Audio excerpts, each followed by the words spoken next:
6 నెలలుగా ఇప్పుడు సిట్ జరిగిన విచారణలో దగ్గర దగ్గర తీగలాగితే డొంకంత కదులుతుంటారు కదా! కానీ 40 తీగలు లాగిన డొంక ఈ రోజు వరకు కదలలేదు. ఈరోజు కదిలింది. అంటే ఓ డొంక కదలటానికి ఒక డొంక 40 తీగలు కదిపి లాగితే ఇవాల్టికి అసలు గుట్టనేది బయటకొచ్చింది. ఈ క్రమంలోనే ఇప్పుడు ఏదైతే అడిషనల్ ఛార్జ్ షీట్ ఉందో దీంట్లో ముందు నుంచే కొన్ని ఊహాగానాలు వస్తా ఉన్నాయి.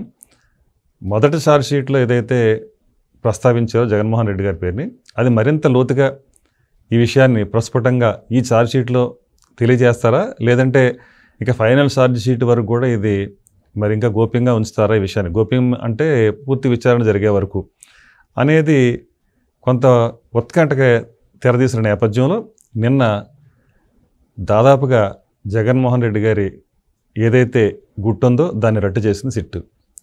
క్లియర్‌గా తెలుస్తూ ఉంది. కర్త, కర్మ, క్రియ జగన్మోహన్ రెడ్డి అనేది నిన్న ఛార్జ్ షీట్‌ని చూస్తే ఎవరికైనా అర్థమైపోతుంది.